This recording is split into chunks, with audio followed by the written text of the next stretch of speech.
Hey, it's Julian with AccessoryGeeks.com, and we're back with the Samsung Fascinate, and this time we brought along the Motorola Droid X. And these are shaping up to be Verizon's flagship phones, at least for the time being. You can make the argument that the Droid 2 should be in there, but in terms of phones that are touchscreen only, it's pretty much these two. So let's start with the physical differences. The Droid X has a 4.3-inch screen, while the Samsung Fascinate has a 4-inch screen. And you see it doesn't really add too much length to the phones, or the Droid X, in comparison to the Fascinate. It's pretty similarly sized.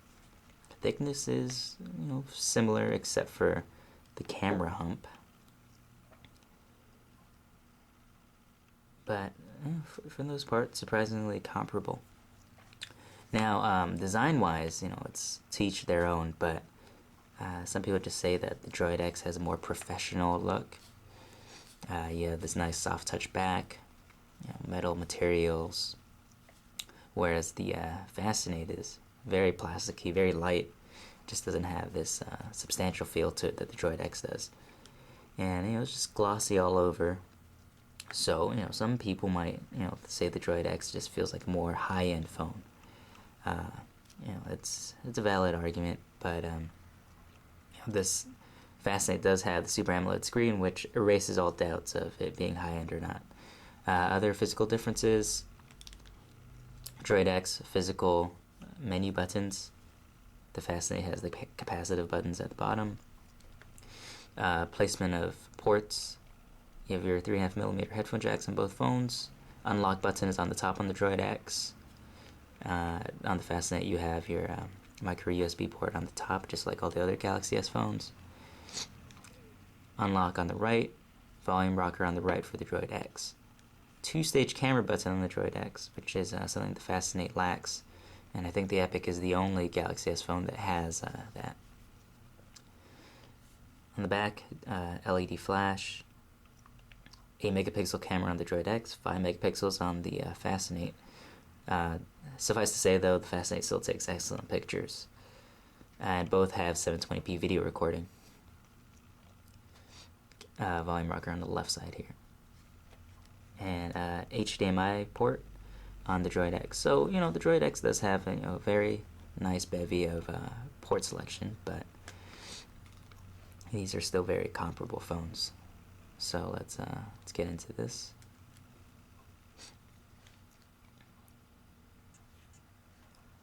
So we did a video earlier comparing the Epic to the Droid X, and we felt that was a pretty good video detailing the differences between Moto Blur, or this light version of Moto Blur, and TouchWiz. So we're not going to go too much into that, but what we will show you is just the interface and how things run. So just basic highlights again.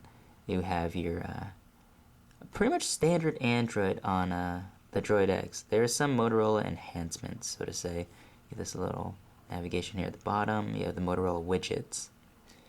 And aside from that, it's pretty much just stock Android. You have your regular window shade. It's the white color. Whereas on the Fascinate, you have a full TouchWiz going on here. Lateral app drawer.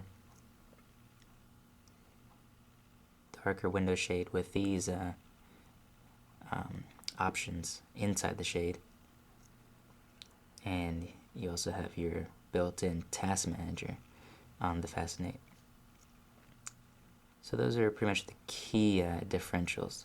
Now, of course, the most striking one is Bing integration, which has been beaten like a dead horse on the internet, but it is here.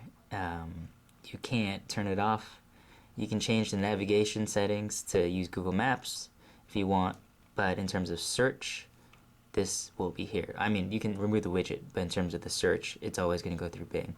So you gotta root your phone or find a workaround if you really loathe the Bing search engine that much. So, aside from that, it's a really good experience on the Fascinate. You have your standard Samsung widgets versus the Motorola widgets. So yeah, two excellent phones. Very similar just because neither of them are on the Verizon LTE 4G network. No front-facing camera on either of these, and both have excellent screens. So and we'll take a quick look at one of the pictures here, just to get a idea of how the Super AMOLED screen works. Okay, we lost the picture on this, but we'll pull it up from the gallery.